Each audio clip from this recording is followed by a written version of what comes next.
Desaparece gente. Desaparecen aviones. Desaparecen barcos. ¿O no?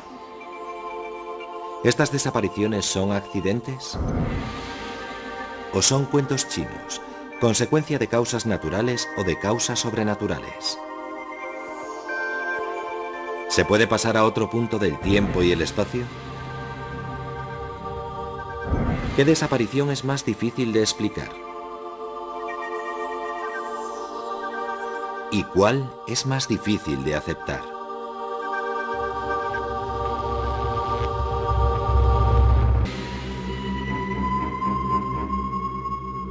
El 23 de septiembre de 1880, David Land salió de casa y se adentró en su finca.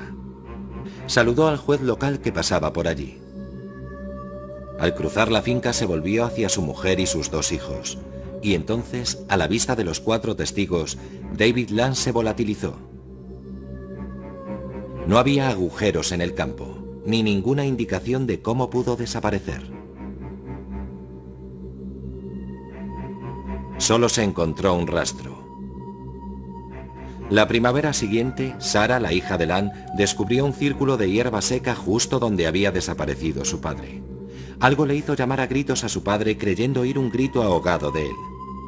Se esfumó y nunca se supo más de él.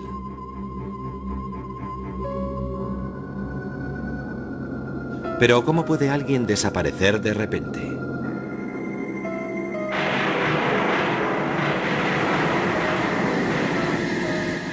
¿De verdad pueden desaparecer personas y cosas sin dejar rastro, llevadas de nuestro mundo por algo sobrenatural? Para buscar la verdad hay que preguntar a los testigos, que siguen sin poder creer lo que vieron con sus propios ojos.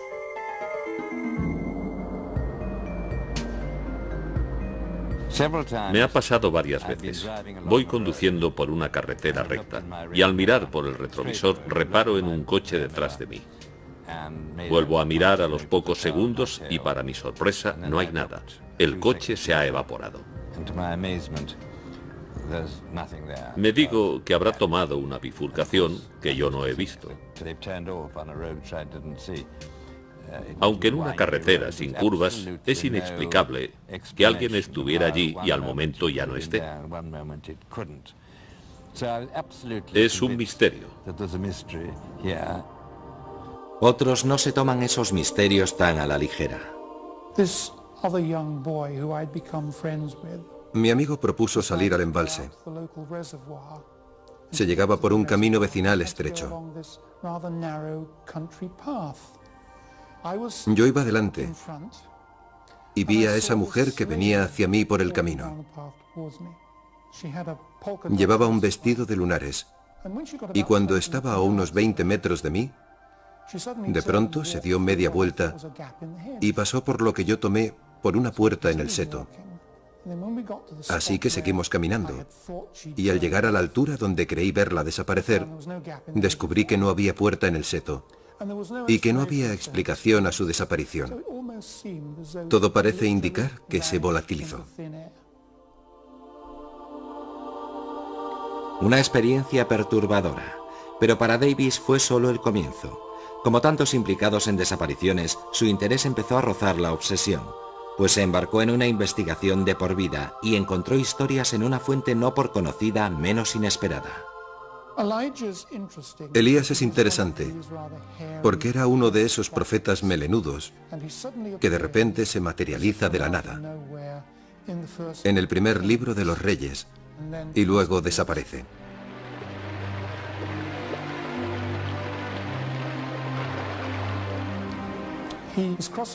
Está cruzando el Jordán con su discípulo, y al llegar a la otra orilla, descienden del cielo eso que llaman un carro de fuego y caballos de fuego.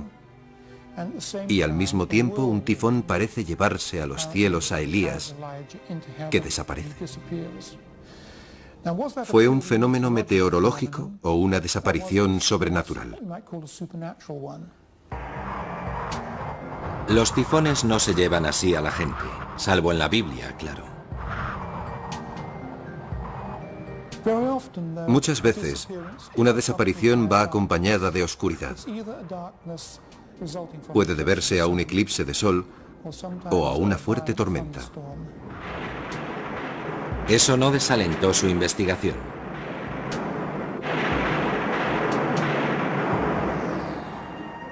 Como tantos obsesionados con las desapariciones, Rodney Davis siguió hasta la antigua Roma y el misterio de Rómulo, fundador de la ciudad. Existen 4, 5 o incluso 6 relatos distintos de su desaparición. Una versión dice que desapareció en el templo de Vulcano. Según otra, fue en un lugar llamado Marisma de la Cabra. En esta ocasión, hay tanto un eclipse de sol como una gran tormenta. En esa oscuridad desaparece y no se le vuelve a ver.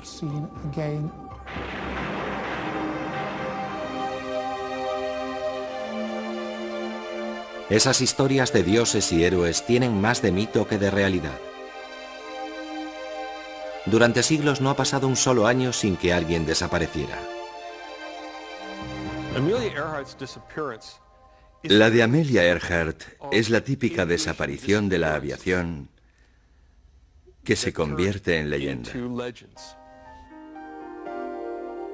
Ocurrió hace 60 años y 1 millón de palabras. Y la leyenda sigue creciendo. Cuando desaparece alguien tan famoso y de modo tan misterioso, no podemos dejarlo correr. Necesitamos una explicación. El misterio da paso a la obsesión. Fanáticos como Rick Gillespie intentan localizar la tumba de su heroína. La obsesión de la propia Earhart era dar la vuelta al mundo, aunque fuera por la ruta más peligrosa, cerca del Ecuador, sobrevolando océanos. Su avión era un Lockheed Electra especialmente preparado. Su primer intento casi terminó en desastre. Pero Earhart no se amilanaba fácilmente. Aplazó el vuelo y el 20 de mayo de 1937 sobrevoló América hasta su primera escala en Florida. Según las malas lenguas, Fred Noonan, su copiloto, era un gran bebedor, pero Amelia confiaba en él, sobre todo por su conocimiento del Pacífico. En Miami se revisó a fondo el Electra. En la madrugada del 1 de junio reanudó su viaje. El mundo entero contenía el aliento esperando noticias de cada escala. Cruzó el Atlántico, sobrevoló el desierto africano y siguió hasta lugares de nombres evocadores, como Karachi, Calcuta, Rangún, Bangkok. Tras algunos contratiempos menores y una tormenta monzónica, el 1 de julio llegó a Papúa Nueva Guinea. Había logrado recorrer 22.000 millas. La etapa siguiente era la isla Howland, un punto diminuto en el Pacífico Sur de 3 kilómetros de largo y 800 metros de ancho. Era un territorio americano de importancia estratégica. Estados Unidos sospechaba que Japón concentraba fuerzas militares en la región.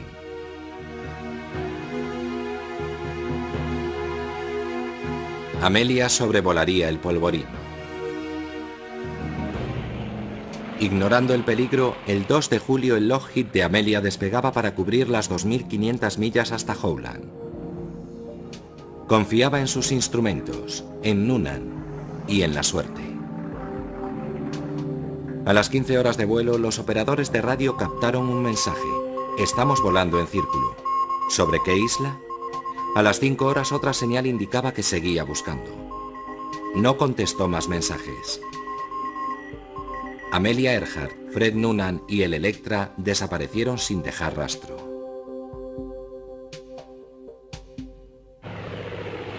Casi un centenar de aviones peinaron el Pacífico. No encontraron nada. Durante la búsqueda, se creyó oír sus llamadas de socorro. Se esperaba encontrarla en cualquier momento. Pero no fue así. Se pusieron muchas esperanzas en el rescate y en el éxito de tanto despliegue naval, pero fue inútil. Lo único que aparecieron fueron rumores. Se barajó su captura por los japoneses, o que hubiera partido en misión de espionaje. En los años 60, un equipo de periodistas americanos encontró testigos en Saipán. Hablaron de un avión que cayó al mar y de un hombre y una mujer cautivos. Saipán estaba dentro del área de autonomía del avión, pero no había pruebas concluyentes. Entonces Gillespie tropezó con algo que otros habían pasado por alto. Hace poco, por un documento hallado en los archivos de una nación del Pacífico, supimos que en 1940, es decir, 3 años después de la desaparición de Earhart, las autoridades británicas encontraron los restos de una persona abandonada en la isla que falleció allí tras intentar sobrevivir. Para entonces, la historia de Amelia Earhart tenía el sello de una desaparición clásica. Un viaje épico, una persona famosa, una desaparición repentina. Para una legión de fanáticos que peinaban tierras y mares buscando su rastro, el viaje a la isla Gardiner era irresistible. En ese mismo sitio encontramos fragmentos de un zapato. Se trata de calzado americano de mediados de los años 30. Es de mujer y encaja con el estilo y la talla de calzado que llevaba Amelia Earhart cuando desapareció. Está claro que los restos que aparecieron en Gardiner en 1940 son de Amelia Earhart o de Fred Noonan. Quizá porque se extraviaron los huesos, nunca se pudo saber de quién de ellos eran. Sospechamos que eran de Noonan porque en los restos humanos es más fácil identificar el género si se dispone de parte de la pelvis y del cráneo, como fue el caso. Si es Noonan, ¿dónde está Amelia? Si hay 2 personas abandonadas en una isla, no morirán en el mismo momento. Una de ellas sobrevivirá a la otra y no se quedará ahí sentada viendo cómo los cangrejos se comen a su colega. Hará todo lo posible por enterrarlo. Si estamos en lo cierto, ahora los huesos de Amelia descansan en una tumba anónima, seguramente cerca de donde se encontró el otro cadáver. Luego hay que preguntarse qué fue del avión, si existe alguna prueba de que haya estado allí, y resulta que sí. Encontramos fragmentos de aluminio y de otro material que procede de los restos de un avión. Este trozo de metal nos dice mucho.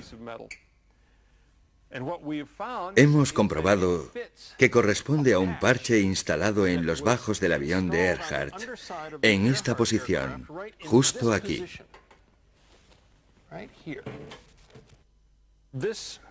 Este fragmento es plexiglas y tiene un grosor determinado y una curvatura precisa que permiten identificarlo como un fragmento de ventanilla lateral del Lockheed Electra de Earhart. Y también es muy importante que no corresponde a uno de los aviones de la Segunda Guerra Mundial que había por la región. El último mensaje de Earhart decía: estamos en la línea de posición. No habían divisado Howland y la buscaban volando a lo largo de esa línea. Si Noonan calculó mal la línea de identificación, esta debió ponerles sobre la pista. Volando en esa línea, debieron sobrevolar la isla Gardiner.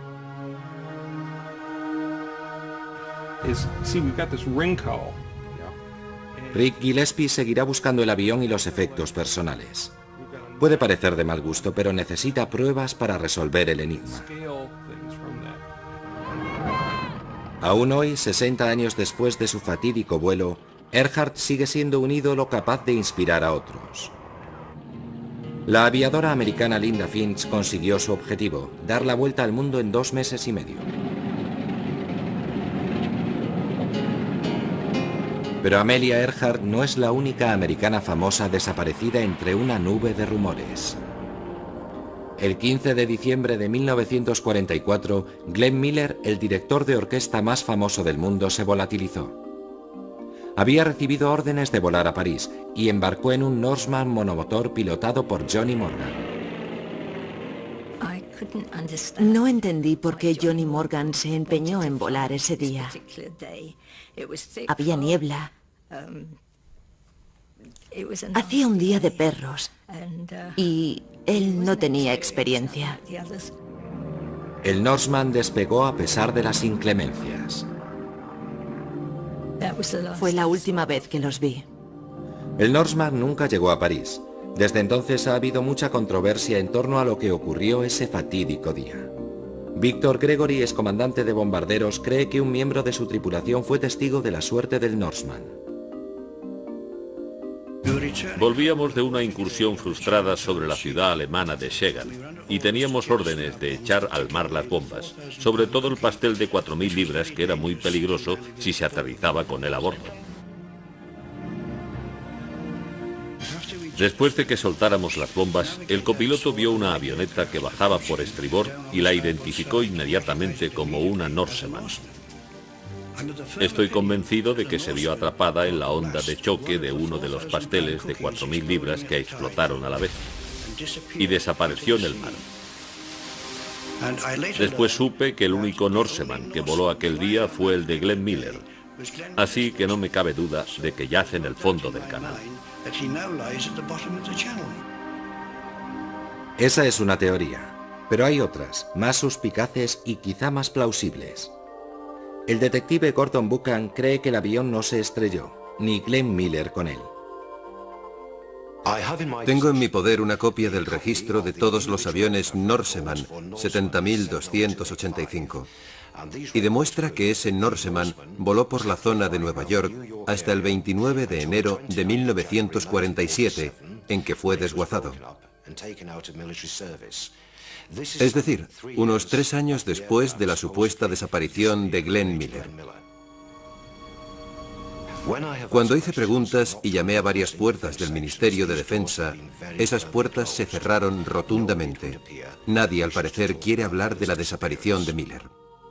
Otros también creen que ha habido una tapadera de alto nivel. Un alto oficial dijo a Udo Ulfkott que la inteligencia estadounidense se había inventado la historia de la desaparición, por motivos de delicadeza y de decencia. Después de 1945, cuando la inteligencia alemana cooperó con la americana, los americanos mencionaron que Glenn Miller no murió en ese accidente de avión. Los alemanes quisieron saber qué pasó, y los americanos dijeron, bueno, murió en una casa de putas, pero por entonces no podíamos contar eso a la gente, así que inventamos la versión de que murió en un accidente de avión. Para confirmar esto, la familia de Glenn Miller tampoco cree en un accidente. Mi padre Herb, hermano menor de Glenn, no se tragó los cuentos que los militares contaron a la familia. Creía que Glenn padecía una grave enfermedad, cáncer quizás, porque Glenn fumaba como un carretero. En las últimas fotos que tenemos de él, sus uniformes cortados a medida le vienen grandes, le sobran por todas partes. Mi padre cree que murió de muerte natural. Como en tantas desapariciones, escasean las pistas, aunque puede haber una en la última carta de Miller enviada a su hermano Herb. Cuando recibáis esta carta, ya estaré en París, lanzándome en picado sobre el canal. Lanzándome en picado sobre el canal. Y de repente aparece alguien con su chapa de identificación y seguirá llegando gente con esas ridículas y estúpidas teorías. Y creo saber qué nos diría hoy Glenn si pudiera hablar. Diría, no intentéis averiguar qué me pasó. Los misterios son buenos para el negocio.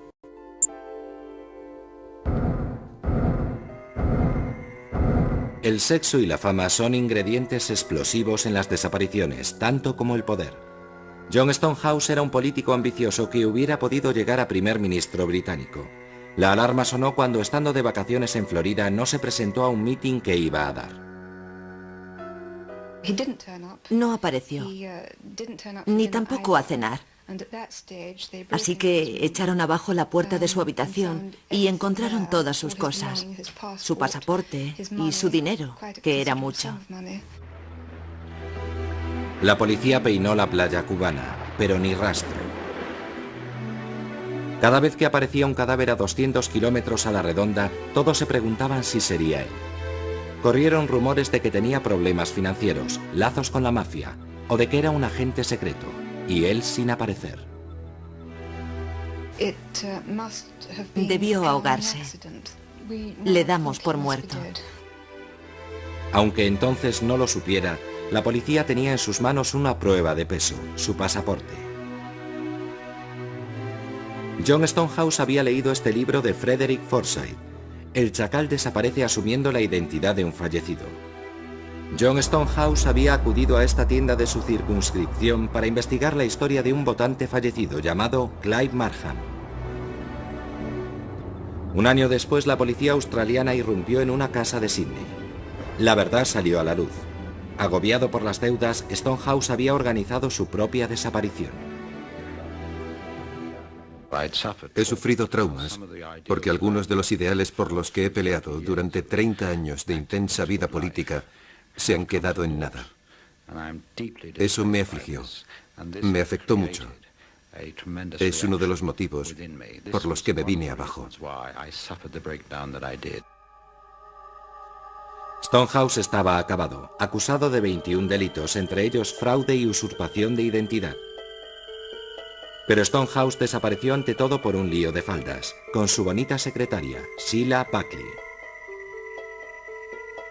Fue su afán por verla lo que puso a la policía sobre la pista de su escondite.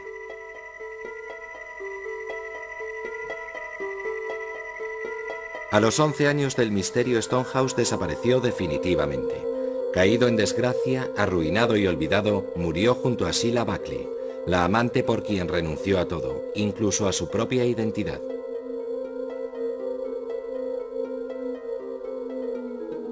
Si la desaparición de aficionado de Stonehouse se debió al más trivial de los motivos, otros son más calculadores y profesionales. La pista la encontramos de nuevo en el título de esa novela de Frederick Forsyth, pero esta vez la desaparición es mucho más siniestra. Durante los años 70 y 80, las ciudades europeas se convirtieron en blanco de las acciones terroristas de varios grupos clandestinos.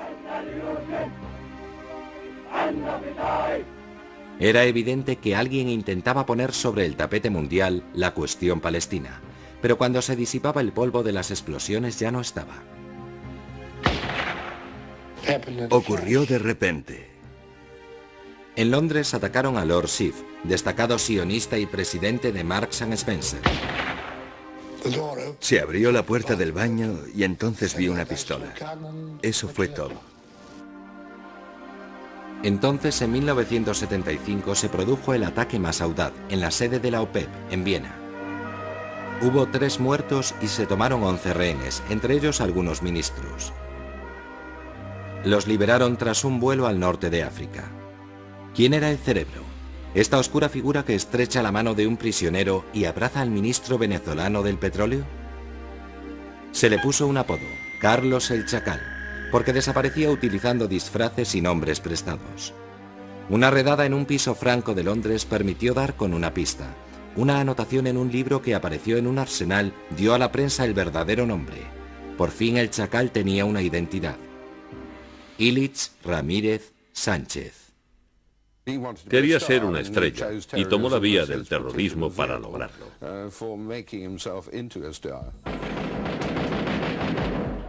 El Chacal utilizaba la más sencilla de las técnicas para desaparecer. Se escondía entre el gentío.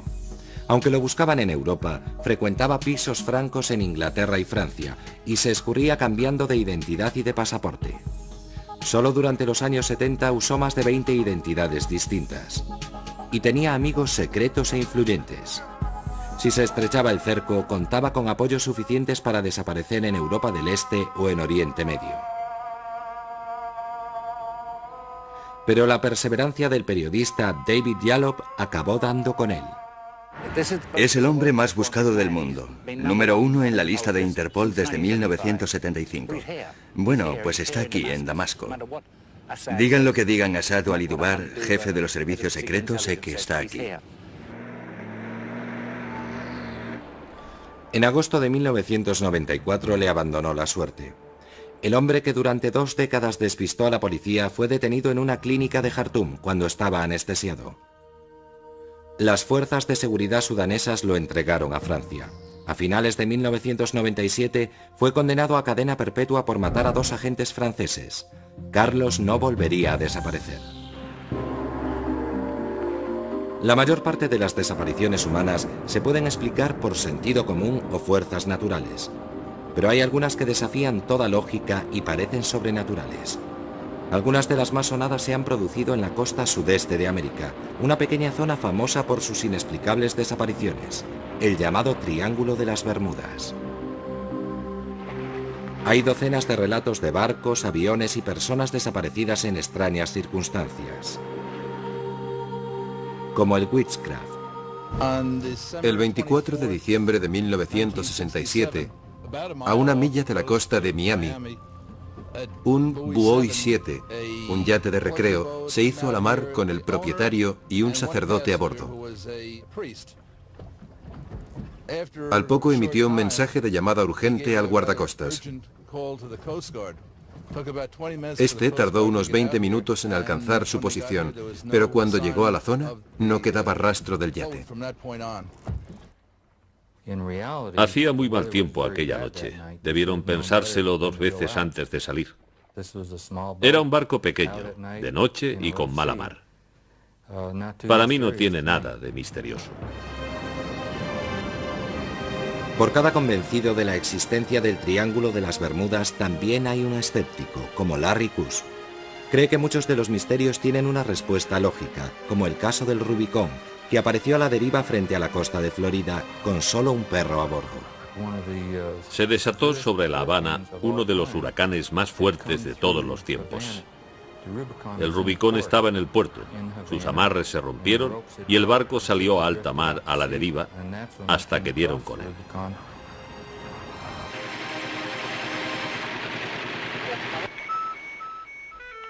Los guardacostas creen que hay razones muy sencillas que explican la desaparición de tantos barcos en el Triángulo de las Bermudas. En su opinión, las circunstancias son triviales, la gente está poco preparada y se pierde. Cada poco nos llaman motoras diciendo que están en apuros. Nos dicen dónde creen estar y muchas veces los encontramos a 40 o 50 millas de la posición que creían tener. En una ocasión me llamó una mujer preguntando dónde estaba Bimini, pues no salía en su mapa. Le pregunté, ¿qué tipo de carta tiene? Y me contestó, tengo el diccionario abierto por el Atlas Mundial. Sale a navegar por la corriente del Golfo con un Atlas Mundial. Este es un caso típico de llamada. Entonces, ¿qué es el Triángulo de las Bermudas y dónde está exactamente? No es triangular, sino más bien romboide. El triángulo se define como la línea que va de Florida a Puerto Rico, de ahí a Bermudas y de vuelta a Florida. Aunque realmente este solo es el centro de una zona más amorfa y mucho más grande, donde se supone que se han producido los casos. Pero no ocurren todos en el triángulo central, como dice la gente. Resulta difícil explicar el número de desapariciones en este cementerio de la navegación. Aquí se encontró abandonado el Marie Celeste y también aquí han desaparecido cargueros enormes. Goletas y grandes buques cisterna desaparecieron sin dejar rastro. Los aviones comerciales y privados despegan sin preocupación. Otros creen que aquí pasa algo más sobrenatural. Aquí, cerca de la costa de los Estados Unidos, ha ocurrido o está ocurriendo algo que desafía las leyes de la naturaleza que conocemos en la actualidad. No sabemos lo que es, por eso es un misterio, porque no sabemos resolverlo. Si supiéramos qué hay ahí, no sería un misterio. Usted no me estaría filmando y yo no habría escrito un libro sobre el tema. Hay un incidente que ha contribuido más que ningún otro a forjar la leyenda y estará vinculado para siempre al Triángulo de las Bermudas. El 5 de diciembre de 1945, 5 Avengers de la Armada Americana salieron en misión de entrenamiento rutinario. Pero algo falló.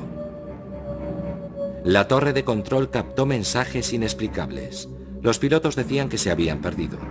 El mar y el cielo parecían extraños. Y luego, Silencio. Se envió un avión de rescate Mariner. También él perdió el contacto por radio. Entonces se acometió un rastreo a fondo día y noche. Se habían esfumado 5 Avengers, un Mariner y 23 tripulantes. Jamás se encontraron supervivientes ni restos del naufragio. Entraron en el triángulo diabólico y no volvieron a salir. El misterio no era tanto cómo se habían perdido, sino cómo pudieron desaparecer. Bueno, los Martin Mariners tenían un historial de explosiones. Llevaban varios miles de litros de combustible y lo que pasó es que el avión explotó en pleno vuelo a los 27 minutos de despegar, como vieron varias personas desde un barco de la Armada.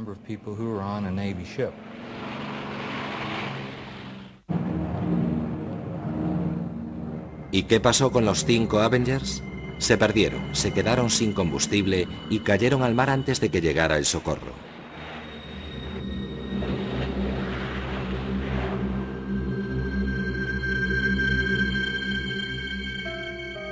La historia del vuelo 19 se ha incorporado a la mitología popular. De vez en cuando aparecen noticias de que han reaparecido aviones perdidos. Una versión afirma que estuvo dando vueltas sobre el desierto cuando lo devolvieron los extraterrestres que lo secuestraron en 1945. La leyenda se basa en buena parte en los comentarios del comandante, recogidos en una grabación. Las 2 brújulas se han estropeado, sobrevuelo tierra, pero están rotas. Cuando el comandante dice que están rotas las brújulas, el problema no es que hayan fallado, sino que está despistado y no está de acuerdo con lo que dicen. Pero más misterioso es lo que el comandante Taylor se supone que dijo. No vengan detrás de mí, parece como si vinieran de fuera del espacio. En el diario de navegación dice, no vengan detrás de mí. Y esto lo decía cuando hablaba con alguien de tierra, el teniente Cox. Y cuando Cox le dice, volaré dirección sur para encontrarte, es cuando Taylor responde, no vengas detrás de mí, ya sé dónde estoy. En 1945, cuando Taylor dice, parece que vienen del espacio exterior, la gente normalmente no hablaba de ovnis. Desde 1947, hemos recibido y analizado entre 1000 y 2000 informes procedentes de todo tipo de fuentes. Hemos podido explicar satisfactoriamente la inmensa mayoría.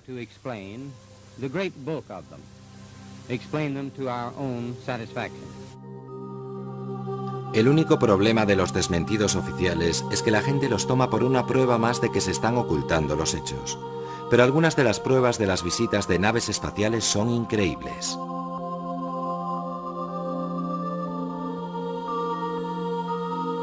Aunque en la mayor parte de los casos existe una respuesta natural o racional, cada vez hay más casos inexplicables por la implicación de ovnis en la desaparición. Algunos cuentan incluso con la confirmación de testigos oculares. Como casi todo el mundo, al principio Bud Hopkins no creía en el tema. En 1964, mi esposa y un amigo inglés vimos un pequeño objeto metálico, ovalado, como de aluminio blando. No era reflectante, ni tenía luces, ni nada parecido. Eran las 5 de la tarde y buscamos alguna explicación, pensando que sería una especie de globo. No se movía, las nubes avanzaban muy deprisa, y de repente, cuando lo adelantamos y volvimos la vista, ¡zas!, salió disparado desde el mar hacia las nubes. Bajamos corriendo del coche y nos quedamos mirando. Uno de nosotros dijo, será uno de esos ovnis. De golpe me di cuenta de que si era lo que parecía ser, teníamos visita, y el episodio se convertía en el hecho más importante de la historia.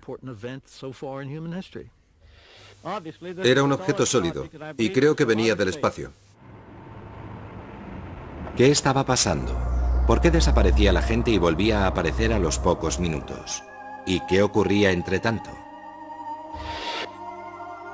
Bud Hopkins empezó a investigar y constató que muchas de las víctimas recordaban imágenes recurrentes. Mucha gente menciona un pequeño objeto en una cánula que les insertan en la cavidad nasal con la persona tumbada en la mesa. Por los procedimientos utilizados, parecen tener interés por el sistema nervioso del hombre y por sus órganos reproductivos. Dedican mucha atención a la cabeza. Esta explicación de que la gente desaparece un rato para que los extraterrestres puedan examinar la humanidad puede parecer increíble, pero Hopkins cree que hay casos fuera de duda. El caso de abducción más importante que conozco es el de Linda Cortilla. Ocurrió en Nueva York en noviembre de 1989. Linda recuerda haber percibido una presencia en la habitación justo antes de dormirse y sintió que sus piernas y luego su cuerpo se iban paralizando.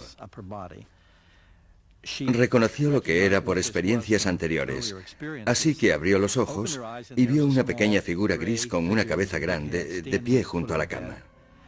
Entonces perdió el conocimiento. Después recuerda haber salido flotando por su ventana del 12º piso en un rayo de luz azulado y subir por un ascensor invisible hasta la nave que aguardaba arriba. Recuerda estar tumbada en una mesa, lo que pasó dentro de la nave, etc., y cómo la devolvieron a su piso. 15 meses después, recibí una carta de 2 hombres que decían ser policías y después reconocieron que eran agentes de seguridad del gobierno, diciendo que estaban en un coche aparcado debajo de la autopista federal, muy cerca del apartamento. A las 3:15 de la madrugada avistaron un ovni sobre el edificio que de pronto encendió las luces y emitió un rayo azul descendente. Vieron 4 figuras en posición fetal salir flotando de la ventana del piso 12. Luego se desplegaron. Una era una mujer en camisón blanco y las otras 3 figuras no eran humanas. Se desplegaron y ascendieron hasta la nave y ésta se elevó sobre la autopista y fue vista hundiéndose en el East River. Es increíble porque se trata de una abducción con testigos, pues he entrevistado a gente de 5 sitios distintos y todos ellos vieron cómo ocurría la totalidad o parte de esa abducción aquella noche. Por ejemplo, una mujer contaba que su coche se detuvo en el puente de Brooklyn, se apagaron los faros y de golpe vio esa luz brillante sobre el edificio de apartamentos y se dio cuenta de que era una nave y vio las figuritas desplegándose por la ventana. Me dijo, era tan real que parecía un truco. Creí que estaban rodando una película con efectos especiales. En este caso hay testimonios de 20 personas. Así que hay que descartar una explicación psicológica, pues como dijo Linda, si estaba alucinando, ¿cómo vio tanta gente mi alucinación? Los ovnis no son la única fuente de relatos que parecen más extraños que la ficción. ¿Qué hay de la capacidad de desaparecer volviéndose invisible? ¿Puede ocurrir? La psicoterapeuta Donna Hybe cree que es posible y tiene varios ejemplos. Han salido a la luz muchos casos de invisibilidad espontánea. Primero fueron 1 o 2, pero luego me quedé atónita al descubrir que eran muchos. La gente contestaba a mi encuesta desde todos los rincones del mundo. Por ejemplo, Adrienne, en Lancashire, Inglaterra. Una noche entró en un bar con un amigo y este tuvo que ir al baño. Ella esperó sentada en el bar. Cuando volvió del aseo, él la buscó. No la vio. Cogió algunas cosas que tenía en la barra y salió corriendo del bar. Ella se quedó allí, preguntándose qué le pasaba, y al poco su amigo volvió a entrar y le preguntó dónde se había metido, qué le había pasado, y ella le contestó, «Pero si no me he movido de mi asiento». Y él dijo, «Imposible, vine aquí y no estabas». Y ella, entre tanto, veía todo totalmente normal, pero por algún motivo, durante unos instantes se volvió literalmente invisible. En otra ocasión, esta mujer quiso comprobar su sensación de que era invisible. Así que entró en el aseo de caballeros. Diciéndose que si no la miraban allí, no la mirarían nunca. Y dice que nadie la vio. Dejando a un lado los ovnis y lo paranormal, ¿Existe una base científica para las desapariciones? La idea de Einstein era que es la materia, la energía materializada, la que induce la curvatura del espacio y el tiempo. Según Einstein, teóricamente es posible viajar en el tiempo. Entonces, ¿podría desaparecer una persona al viajar al futuro? Para que esto funcione, Einstein sugirió un concepto asombroso, llamado antimateria. Si tuviera gran cantidad de esta antimateria o densidad de energía negativa, podría producir una deformación del plano temporal. Al provocar esta curvatura negativa del espacio y el tiempo, este se vuelve más lento y permite hacer cosas que aterrarían al más entusiasta de la ciencia ficción. Hawking dice que si pudieras provocar este efecto, no es tanto que pudieras retroceder en el tiempo, sino que podrías ir al futuro a un ritmo distinto. Esta deformación del tiempo podría tener que ver con los llamados túneles del tiempo, que pueden conducir a la desaparición al conectar dos momentos en el tiempo producidos en el mismo punto en el espacio. Nuestro universo es tridimensional, pero podemos imaginar que es bidimensional como esta hoja de papel. Y si vivimos en Pasadena, aquí, y aquí está Londres, hay miles de kilómetros entre las dos. El universo es curvo, así que a través del hiperespacio, la distancia de Pasadena a Londres es solo de unos metros. Y aquí está este pequeño conducto, este túnel que nos llevará de Pasadena a Londres por esta distancia tan corta. Imaginemos un túnel con una boca aquí y otra allí. Hay tres posibilidades de distorsión del tiempo. La primera sería que si meto el brazo por esta boca, aparece por allí al mismo tiempo. La segunda posibilidad es que cuando meto el brazo por este agujero, sale por allí al cabo de algún tiempo. Y la tercera es que si entro por este agujero, salgo por allí antes de haber entrado. Veamos cómo funciona. Sea cual sea el camino, esta deformación del plano temporal provoca una desaparición. Viajar por el tiempo entra dentro de lo posible, pero en ese caso estaríamos invadidos por turistas del futuro. Un tipo extraordinario. Lo llama predicción cronológicamente segura. Protege la historia. Vamos, que no puedes volver al pasado y matar a tu padre y a tu madre, porque entonces no existirías. Sería una contradicción.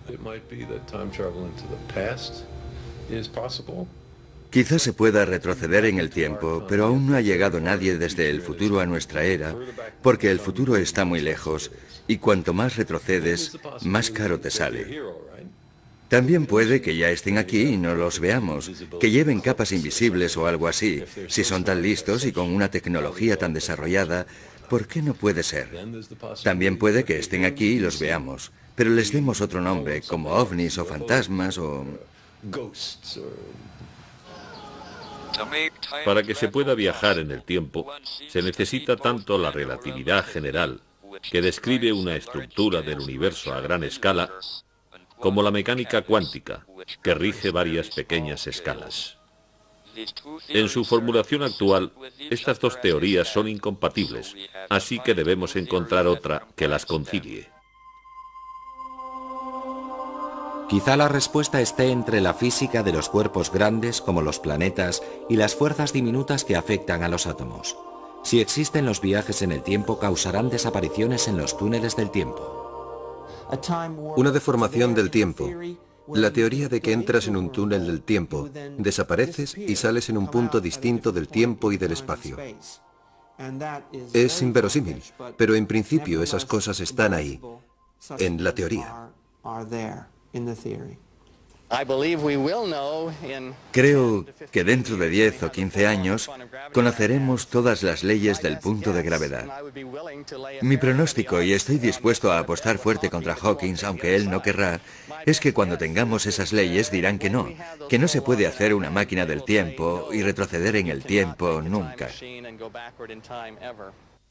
No apostaría contra la existencia de máquinas del tiempo. Puede que mi oponente haya visto el futuro y conozca la respuesta.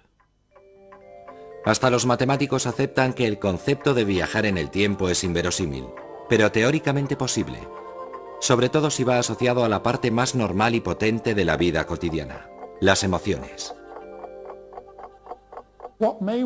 Es posible que bajo su aspecto sobrenatural sean las emociones intensas, la tensión, la ira, el miedo, las que anulan de algún modo las fuerzas de cohesión de los átomos y del cuerpo de la persona. Si las interfieres, dejas como una desilusión que puede estar asociada a la teleportación.